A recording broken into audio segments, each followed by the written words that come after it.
요즘은 은퇴가 너무 빨라졌습니다. 회사에서는 50대 후반만 돼도 슬슬 자리를 빼라는 신호를 보내고 명함은 남아있어도 역할은 점점 줄어듭니다. 그래서 사람들은 말합니다. 이제 100세 시대니까 제2의 인생을 준비해야지. 뭐라도 하면서 돈 벌어야지라고요. 그런데 이상합니다. 막상 은퇴를 하고 나면 사람들이 생각만큼 돈 벌 생각을 하지 않습니다. 그 이유는 아주 현실적인 장면들 속에 있습니다. 김철수 씨의 아버지는 58세에 퇴직했습니다. 주변에서는 다들 말했습니다. 요즘은 퇴직하고 치킨집 하나씩은 해야지. 그래도 일은 해야지 그냥 쉬면 빨리 늙는다고요. 아버지도 처음엔 마음이 급했습니다. 집에 가만히 앉아 있는 게 불안했고 돈을 안 번다는 죄책감도 컸습니다. 그래서 퇴직금 일부를 털어 동네에 작은 치킨집을 냈습니다. 처음 몇 달은 괜찮았습니다. 그런데 문제는 그 다음이었습니다. 하루 10시간 이상 서 있어야 했고 기름 냄새에 속이 상했고 밤 11시 넘어서야 집에 들어왔습니다. 매출이 조금 나오는 날도 있었지만 몸은 점점 망가졌습니다. 결국 무릎 통증 때문에 병원을 다니게 됐고 병원비가 수입을 갉아먹었습니다. 1년 만에 가게를 접으면서 아버지가 했던 말이 아직도 기억에 남는다고 합니다. 이 나이에 돈 벌려고 하다가 돈은커녕 몸만 더 잃었다. 그 뒤로 아버지는 말합니다. 이제는 돈보다 버틸 수 있는 하루가 더 중요하다고요. 이순자 씨는 60세에 은퇴했습니다. 자녀들은 말했습니다. 엄마 아직 젊은데 뭐라도 해봐. 요즘은 70까지도 일한다잖아.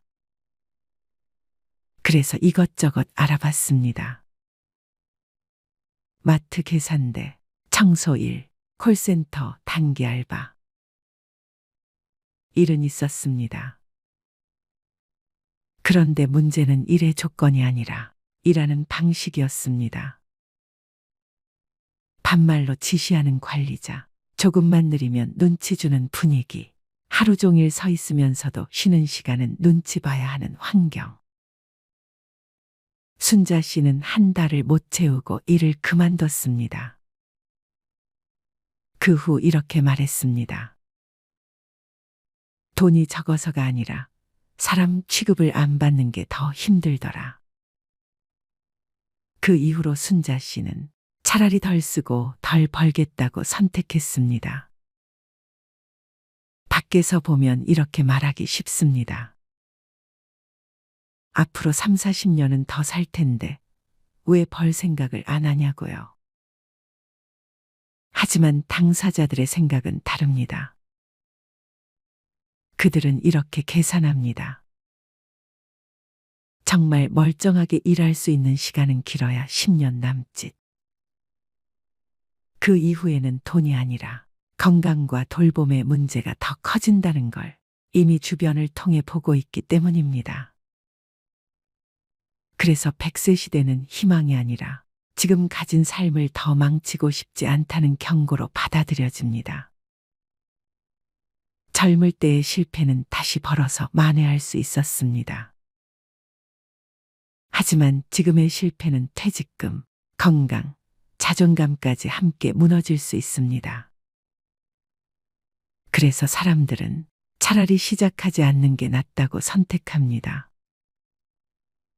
이건 도전 정신이 없는 게 아니라 회복할 시간이 없다는 걸 아는 사람의 판단입니다. 젊을 때는 더 벌고 더 키우고 더 넓히는 삶이었다면 이제는 지금 가진 걸 지키고 몸을 아끼고 하루를 무사히 넘기는 게 목표가 됩니다. 그래서 돈을 더 벌기 위한 도전보다 지출을 줄이고 생활을 단순하게 만드는 쪽을 택합니다. 요즘 은퇴 세대가 돈에 관심이 없어 보이는 이유는 돈이 필요 없어서가 아닙니다. 돈 때문에 몸을 망가뜨리고 싶지 않고, 돈 때문에 자존심을 버리고 싶지 않고, 돈 때문에 남은 시간을 소모하고 싶지 않을 뿐입니다. 그래서 그들은 이렇게 말합니다. 이 나이에까지 돈에 끌려다니고 싶지 않다고요. 요즘은 은퇴도 빠르고 100세 시대라는 말도 흔합니다. 그런데도 사람들이 돈 벌 생각을 하지 않는 이유는 분명합니다. 그건 게으름이 아니라 이미 너무 많은 대가를 치르며 돈을 벌어본 사람들의 선택입니다. 이제 이 세대는 묻고 있습니다. 더 벌 수 있느냐가 아니라 지금 이 삶을 망치지 않고 살아갈 수 있느냐를요. 그리고 이 질문은 생각보다 빨리 우리 차례가 될지도 모릅니다. 사람들은 요즘 70대 어르신들을 보면 말합니다. 아니, 전에는 해외여행도 잘 다니고 밥도 사주고 선물도 하고 그랬는데 요즘은 왜 이렇게 소비를 안 하시지? 하지만 가까이 들여다보면 이 변화는 단순한 절약이나 습관의 문제가 아닙니다. 그 안엔 나이 드는 과정에서 생겨난 깊은 심리 변화, 경제 구조의 변화, 사회적 외로움, 그리고 노후 불안이 서로 얽혀 있습니다. 이 이야기를 들려드리기 위해 먼저 한 사례로 시작해 보겠습니다. 경기도 광명에 사는 72세 김노인님은 예전엔 친구들과 곱창도 먹고 해외여행도 다녀오고 손주에게 장난감도 잘 사주던 분입니다. 하지만 최근 1년 동안 사용한 금액을 보면 월 평균 38만 원. 엄청 아끼는 것도 아니지만 예전과 비교하면 절반 이상 줄었습니다. 아들이 물었습니다. 아버지, 왜 요즘은 돈을 안 쓰세요? 그때 아버지가 답한 한마디는 많은 70대의 마음을 그대로 대변합니다. 앞으로 뭐가 더 필요하게 될지 모르겠다. 이 말에는 세 가지 심리가 숨어 있습니다. 첫 번째 이유, 예상치 못한 지출이 너무 많습니다. 70대가 되면 가장 무서운 것이 예상치 못한 지출입니다. 병원에서 한두 번 검사 받다 보면 금세 수십만 원, 치과 치료라도 시작되면 수백만 원이 훌쩍 넘어갑니다. 이번 달도 병원비가 40만 원이야. 이러다 한 번 크게 아프면 수백, 수천이겠지. 이 불안은 지갑을 닫게 만드는데 충분합니다. 또한 경조사비는 계속 나오는데 소득은 없습니다. 조금만 다녀도 5만 원, 10만 원. 70대가 되면 오히려 경조사비 지출은 더 늘지만 소득은 0원입니다. 그래서 어르신들은 말하지 않아도 스스로 알고 있습니다. 쓸 돈이 아니라 지켜야 하는 돈이다. 두 번째 이유, 경제가 너무 불안합니다. 70대는 평생을 살아오며 경제 위기를 여러 번 경험했습니다. 그 영향은 지금도 강하게 남아 있습니다. 금리, 물가, 전기료, 불안 요소가 너무 많습니다. 물가는 오르고 고정 지출은 커졌는데 연금은 그대로입니다. 게다가 뉴스에서는 매일 이야기합니다. 노인 빈곤율 세계 1위, 연금 고갈 예상 시점 단축. 이런 소리를 하루 종일 들으면 오늘 5천 원 쓰는 것도 불안해지는 게 당연합니다. 세 번째 이유, 70대는 이제 사고 싶은 게 없습니다. 많은 사람이 오해합니다. 70대가 소비를 줄인 이유는 못 사는 게 아니라 사고 싶은 게 사라진 것과도 관련이 있습니다. 나이 들수록 물건보다 안정이 더 소중해집니다. 젊을 때는 옷, 가방, 차, 여행, 소비가 즐거움이었지만 70대가 되면 즐거움의 기준이 바뀝니다. 아프지 않은 하루가 최고지. 편히 잘 자고 편히 걸으면 됐지. 복잡한 건 귀찮다. 새 휴대폰보다, 새 차보다 이제는 편안함과 안정이 우선이 됩니다. 네 번째 이유. 이제 소비가 행복을 주지 않습니다. 이 부분이 핵심입니다. 많은 70대가 무기력감과 외로움을 경험합니다. 70대가 되면 친구들이 하나둘씩 멀어지고 사람을 만나는 빈도도 줄어듭니다. 옷을 사도 입고 갈 데가 없어. 밥을 사도 같이 먹을 사람이 없어. 집에 혼자 있는데 뭐가 필요해. 결국 소비의 이유가 사라집니다. 소비는 동행이 있어야 가치가 생기는데 이제 그 동행이 없습니다. 다섯 번째 이유. 부모로서의 책임감이 아직 끝나지 않았습니다. 70대는 자식이 40, 50대입니다. 이때가 가장 돈이 많이 들 때이기도 합니다. 대출 상환, 자녀 직장 문제, 주택 문제, 손주 학원비. 부모는 자식이 아무리 커도 어린애처럼 느껴지곤 합니다. 그래서 어르신들은 이렇게 말합니다. 내가 쓰면 사치고 자식에게 쓰면 투자다. 부모가 돈을 아끼는 이유 중 하나는 여전히 자녀를 돕고 싶기 때문입니다. 그래서 본인에게는 소비를 줄입니다. 여섯 번째 이유. 노후가 생각보다 너무 깁니다. 70대가 되면 대부분 90세까지 살아야 하는 시대입니다. 즉, 앞으로 20년이 더 남았습니다. 70대가 이렇게 말합니다. 이 나이에 내가 무슨? 근데 또 생각해보면 꽤 오래 살 것 같아. 이 길어진 노후는 소비를 줄이는 가장 확실한 이유입니다. 불확실한 미래를 대비해야 하니까요. 마지막 이유. 이제 돈은 안 쓰는 것도 하나의 능력입니다. 과거에는 돈을 잘 쓰는 사람이 멋있어 보였습니다. 하지만 70대는 이제 다르게 말합니다. 안 쓰고도 행복하면 되는 거지. 욕심을 내려놓으니 마음이 편하다. 돈을 안 쓰는 게 아니라 절제에서 오는 마음의 평화를 선택한 것입니다. 요즘 70대가 소비를 안 하는 이유는 단순하지 않습니다. 건강 불안, 경제 불안, 외로움, 소비의 목적 상실, 자녀 부담, 길어진 노후, 심리적 안정의 추구. 이 모든 것이 겹치면서 70대는 소비를 줄이는 것이 아니라 삶의 우선순위를 재정리하고 있는 것입니다. 아이고, 관리비가 또 밀렸네요. 어르신, 이번 달엔 꼭 좀 부탁드려요. 관리실 직원의 말에 김명자 할머니는 고개를 푹 숙였습니다.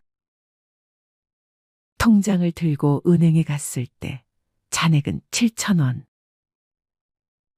생활비를 인출한 지도 오래됐고 최근엔 아들 집에서 반찬을 좀 나눠줘서 겨우 끼니를 이어가고 있었습니다. 그런데도 그녀는 말합니다. 아들한테는 절대 손 안 벌려요. 민폐잖아요. 그런데 안타깝게도 장고는 이미 그녀의 의지를 배신한 지 오래였습니다. 명자 할머니의 이야기는 결코 남의 일이 아닙니다. 70이 넘도록 죽어라 일만 하며 살아왔는데 통장엔 늘 10만 원도 남지 않았다는 중장년층의 고백. 어쩌다 우리 세대의 통장은 이토록 텅 비었을까요? 왜 은퇴한 6070 세대들의 통장에는 100만 원도 남아있지 않은 걸까요? 많은 분들이 이렇게 말씀하십니다. 70 넘으면 그냥 조용히 집에만 있는 거지. 뭐 그렇게 돈이 들겠어요. 하지만 현실은 전혀 그렇지 않습니다. 퇴직 후 20년은 기본이고 30년을 넘기는 경우도 적지 않습니다. 65세 이후 평균 기대 수명은 84세를 넘어가고 있고 부부 중 한 사람이 90세 이상까지 사는 경우도 아주 흔해졌습니다. 하지만 대부분의 60대, 70대들은 아직도 이렇게 생각합니다. 노후는 그냥 연금으로 대충 살면 되겠지. 아프지만 않으면 되잖아. 나이 들면 돈 안 써. 하지만 현실은 달라요. 병원비, 치과비, 집 수리비, 명절 경조사비, 손주 용돈, 보청기, 안경 교체, 한 달 식비까지. 이 모든 것이 60대 이후부터 본격적으로 돈을 갉아먹기 시작합니다. 문제는 많은 분들이 아직도 50대처럼 쓰고 있다는 거예요. 그냥 한 달에 몇십만 원은 나가게 되더라고 하는 식으로요. 그게 바로 위험의 시작입니다. 노후는 안 써도 돈이 새는 시기예요. 쓰지 않아도 세월이 가져가는 돈이 있다는 걸 모르고 지나가다 보면 어느 순간 통장 잔고가 0원이 됩니다. 또 자존심이 문제인 경우도 많습니다. 가난해도 남에게 손 안 벌리는 것, 부족해도 자식에게 부담 주지 않는 것.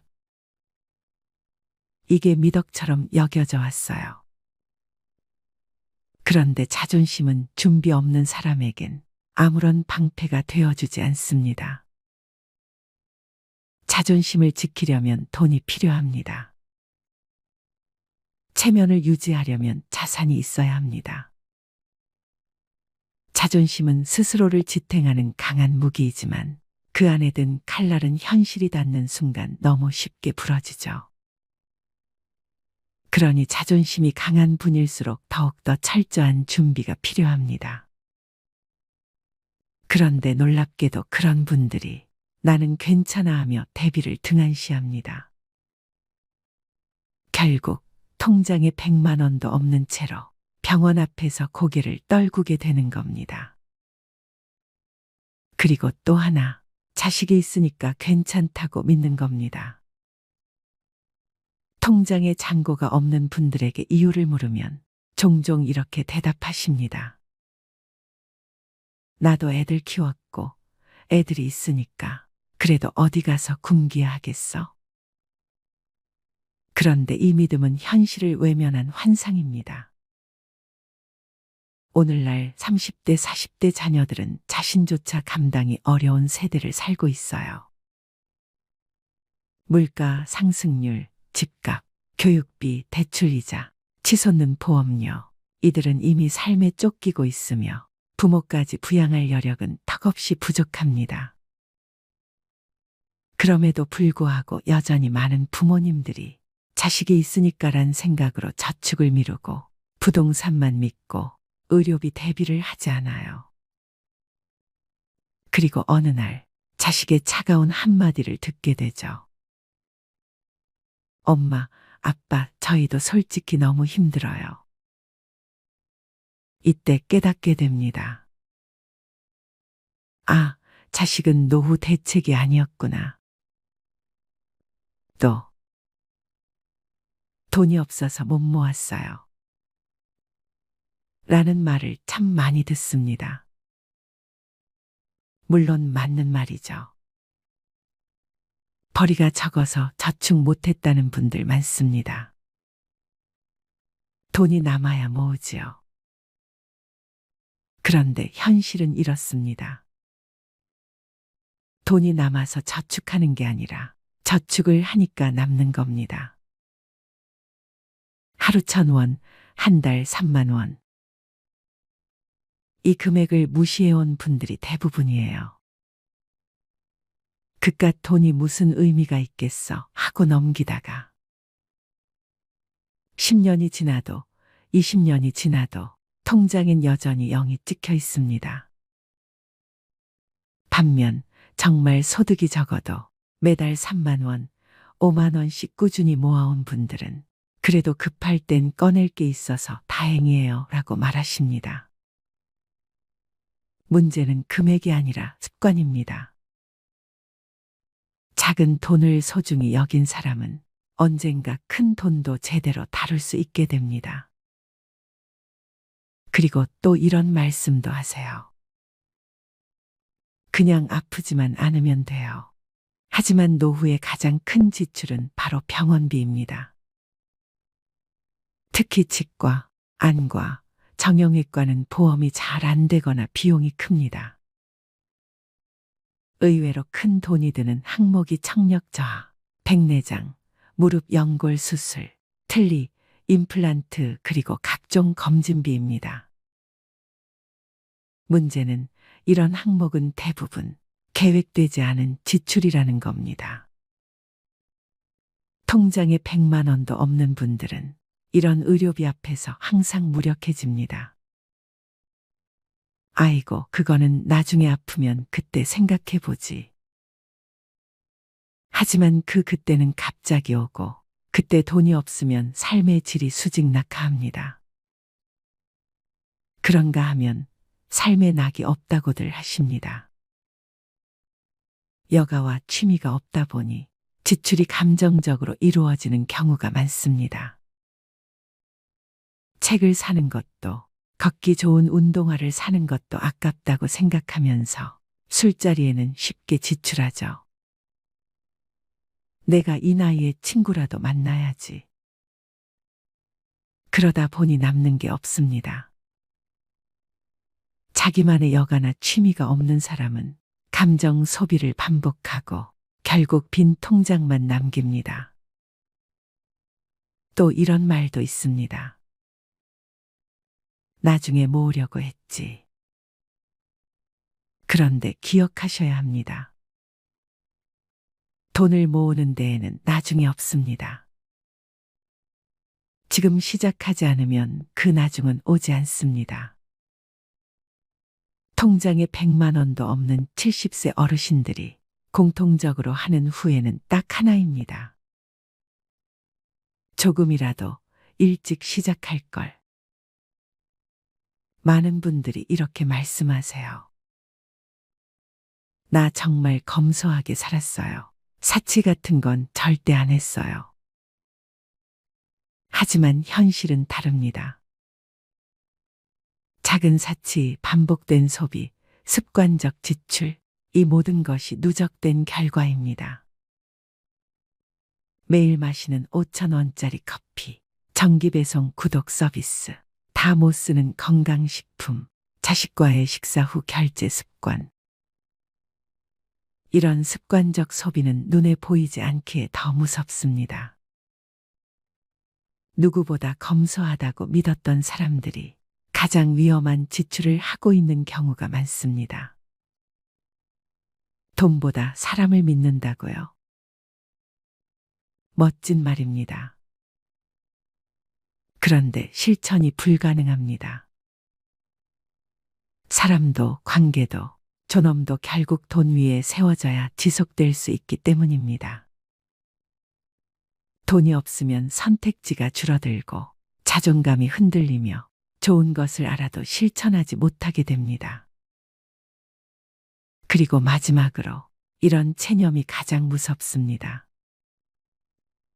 이 나이에 뭘 하고 희망을 아예 꺼버리는 거요. 하지만 정말 그럴까요? 지금 이 영상을 보신다면 아직 늦지 않았습니다. 1만 원부터 시작하세요. 매일 가계부를 써보세요. 하루에 커피 한 잔 안 마시고 저축하세요. 당장 1년 뒤 당신의 통장은 달라질 수 있습니다. 70세에도 인생은 다시 시작할 수 있습니다. 통장 잔고가 0원이어도 오늘부터 진짜로 변화하고자 하는 의지가 있다면 그 인생은 마이너스에서 플러스로 향할 수 있습니다. 작은 돈을 무시하지 마세요. 주관 없는 소비를 경계하세요.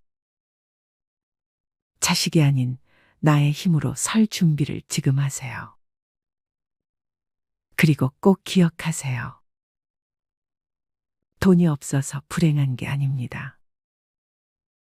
돈이 없는데도 바꾸려 하지 않을 때, 그때 진짜 불행이 시작됩니다. 박종수 할아버지는 은퇴 후 몇 년 동안은 어떻게든 자립하며 살아갔습니다. 하지만 투자 실패와 과도한 지출로 인해 점점 재정 상태가 악화되면서 그는 더 이상 혼자 힘으로 생활을 유지할 수 없었습니다. 어느 날 결국 그는 큰 결심을 하고 자식들에게 돈을 부탁하기로 합니다. 그날 오후 종수 할아버지는 가장 큰 아들인 영수의 집을 찾아갔습니다. 평소에도 자주 오가던 집이었지만 오늘은 발걸음이 무거웠습니다.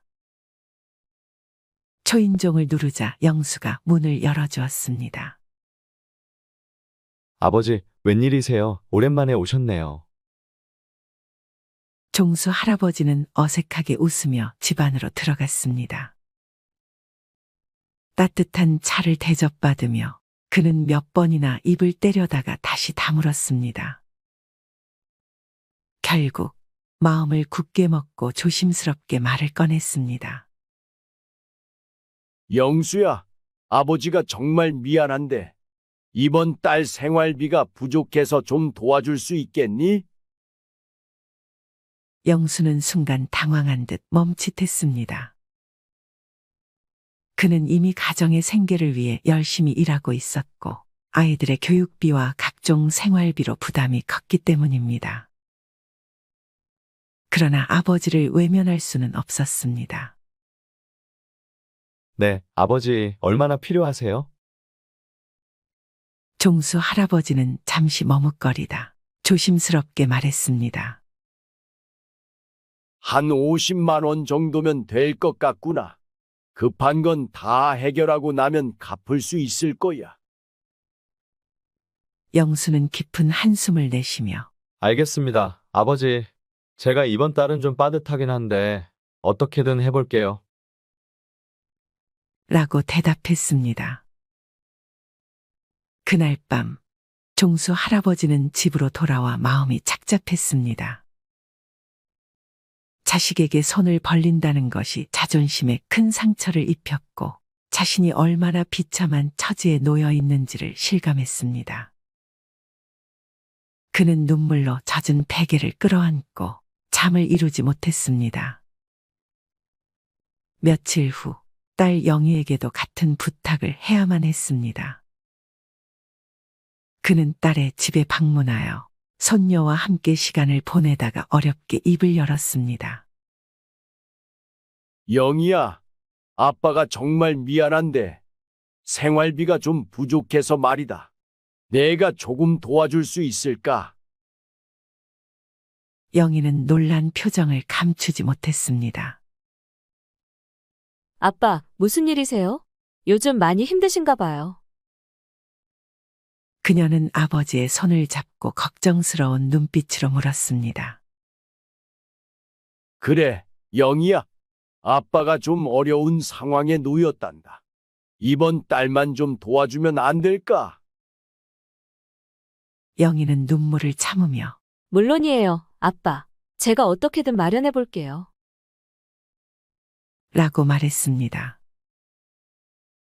종수 할아버지는 자식들의 얼굴을 보며 더욱 마음이 무거워졌습니다. 자식들에게 짐이 된다는 사실이 그를 괴롭혔고 그는 자신이 잘못된 결정을 내렸음을 후회하며 자책했습니다. 자식들에게 손을 벌릴 때마다 그는 더욱 비참해졌고 그들에게 부담을 주는 자신의 처지가 너무도 서글펐습니다. 이렇게 박종수 할아버지는 말년에 자식들에게 돈을 부탁하며 비참한 나날을 보냈고 자식들은 그런 아버지 때문에 힘들어했습니다. 그는 자식들에게 미안함과 고마움을 동시에 느끼며 자신의 실수로 인해 가족 모두가 고통받고 있다는 사실에 깊은 후회를 했습니다. 종수 할아버지는 자식들에게 손을 벌린 이후 자신의 과거를 돌아보며 많은 후회를 하게 되었습니다. 그는 젊은 시절에 많은 잘못된 선택을 했다는 것을 깨달았습니다. 특히 몇 가지 지출은 그의 재정 상황을 악화시키는 큰 원인이었습니다. 첫째로, 종수 할아버지는 젊었을 때 친구들과의 술자리에 많은 돈을 썼습니다. 그는 술을 좋아했고 친구들과 어울리는 것을 즐겼습니다. 매주 금요일 저녁마다 그는 친구들과 함께 술집에 가서 밤늦게까지 술을 마셨습니다. 그때는 재미있고 즐거운 시간이었지만 그렇게 쓴 돈이 한 해를 넘어가며 상당한 금액이 되었음을 나중에야 깨달았습니다. 그는 그 돈을 저축하거나 투자했다면 지금과는 다른 상황이었을 것이라고 후회했습니다. 둘째로, 종수 할아버지는 무리한 모임과 회식에 큰 돈을 썼습니다. 회사에서 중요한 자리나 회식이 있을 때마다 그는 자신이 적극적으로 나서서 계산을 하곤 했습니다. 후배들과 동료들에게 좋은 인상을 주고 싶어 했기 때문입니다. 그는 자신의 지갑을 열며 후배들에게 인심을 베푸는 것이 당연하다고 생각했지만 그로 인해 쌓인 비용은 그의 재정에 큰 부담이 되었습니다. 셋째로, 종수 할아버지는 가족 여행에 많은 돈을 썼습니다. 그는 가족들과의 추억을 만드는 것이 중요하다고 생각해 자주 여행을 떠났습니다. 해외여행도 여러 번 다녀왔고 국내에서도 좋은 숙소와 맛있는 음식을 즐기기 위해 아낌없이 돈을 썼습니다.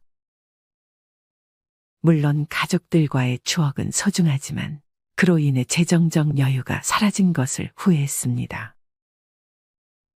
넷째로, 그는 고급 소비품에 많은 돈을 썼습니다. 명품 가방, 고급 시계, 최신 전자기기 등을 사면서 그는 일시적인 만족감을 느꼈지만 나중에 그것들이 자신의 삶에 얼마나 큰 영향을 미쳤는지 깨닫게 되었습니다. 특히 명품 소비는 주변 사람들에게 자신을 과시하기 위한 것이었지만 그로 인해 큰 금액이 낭비되었습니다. 마지막으로 종수 할아버지는 자식들에게 과도한 지원을 했습니다. 자식들이 결혼할 때, 집을 장만할 때, 심지어 손자들의 교육비까지 그는 아낌없이 지원했습니다.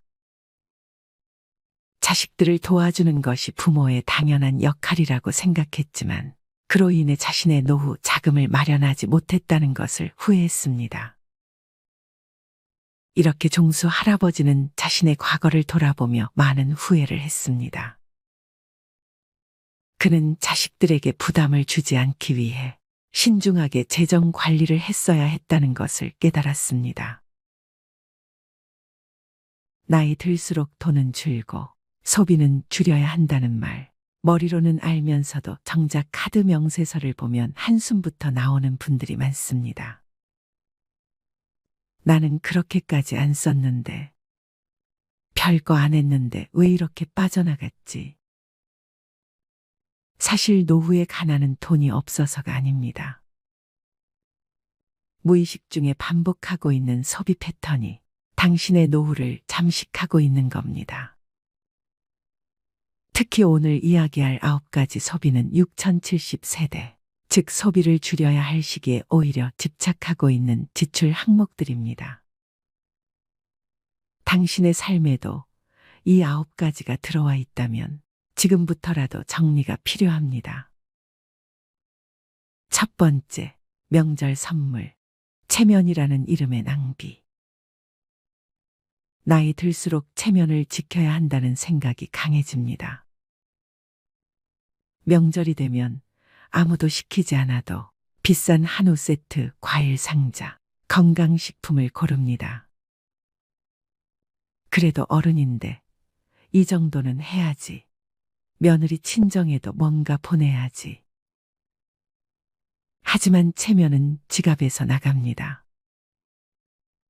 그리고 그 체면을 지킬수록 약값을 미루고 전기요금을 걱정하는 현실이 찾아옵니다. 체면은 빚내서 유지할 게 아닙니다. 체면은 내 형편에 맞게 절제하는 어른에게서 납니다. 진짜 품위는 덜 써도 존중받는 사람이 될 때 생깁니다.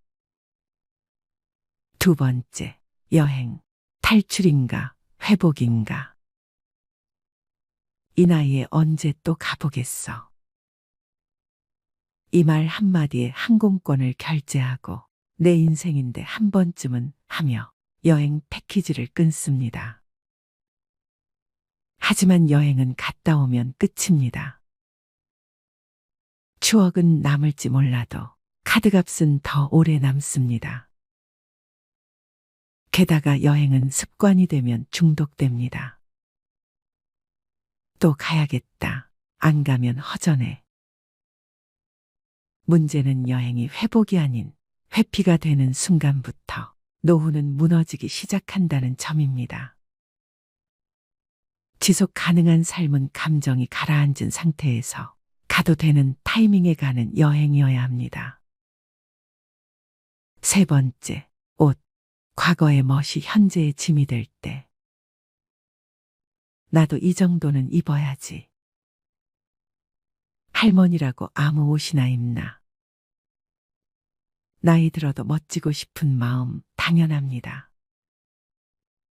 하지만 옷장이 가득 차 있고 입는 옷은 늘 똑같은데도 또 다시 신상을 고르고 있다면 그건 멋이 아니라 불안을 지우기 위한 소비일 수 있습니다. 노년의 멋은 비싼 옷이 아니라 단정함에서 시작됩니다. 꾸준히 다림질된 셔츠, 잘 맞는 슬랙스, 깔끔한 운동화. 그것이면 됩니다. 진짜 품위는 옷에서 나오는 게 아니라 자기 삶에 책임지는 태도에서 나옵니다. 네 번째, 커피. 하루 한 잔은 괜찮을까? 퇴직 후 할 일 없는 하루의 시작은 늘 커피 한 잔으로 열립니다. 집에 커피 믹스가 있어도 굳이 테이크아웃 한 잔을 사야 하루가 시작된 것 같은 기분이 듭니다. 하루 4,000원. 한 달이면 12만 원. 1년이면 144만 원입니다. 그거 아껴서 얼마나 모으겠어? 그렇게 말하는 순간 매달 반복되는 작은 구멍이 노후 재정을 서서히 잠식합니다. 여유는 커피로 사는 것이 아니라 관계와 일상 속에서 길러야 할 감정입니다. 돈 들여 위로받는 습관은 결국 더 큰 허기를 남깁니다. 다섯 번째, 택시. 편함의 이름으로 무너지는 근력. 한 정거장 거리도 걷기 싫어집니다. 힘들잖아. 택시 타면 편하지. 그런데 이상하게 이 편함은 갈수록 더 많은 불편함을 부릅니다. 걷는 횟수가 줄어들수록 무릎은 더 약해지고 심장은 더 나빠집니다. 택시비는 그 자체로도 문제지만 움직이지 않는 대가로 찾아오는 병원비는 그보다 훨씬 비쌉니다.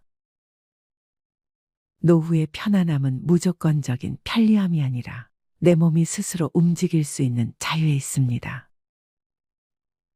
여섯 번째, 손주를 위한 지출. 사랑이라는 착각. 손주가 온다 하면 마트부터 갑니다. 과자, 장난감, 옷, 용돈까지. 그래도 할머니인데 뭐라도 해줘야지. 그렇게 매달 10에서 20만 원씩 쓰면서도 정작 자신은 라면으로 끼니를 때웁니다. 그런데 손주는 과자나 돈보단 할머니가 해준 이야기와 밥을 더 오래 기억합니다. 사랑은 사는 것이 아닙니다. 시간을 함께 보내는 것, 함께 눈을 맞추는 것이 진짜 사랑입니다. 지갑이 아니라 마음으로 손주를 대하세요. 7번째, 경조사비, 관계라는 이름의 강요. 친구 아들 결혼이라는데 다들 10만 원 낸다더라. 나만 5만 원 하면 이상하게 보이겠지.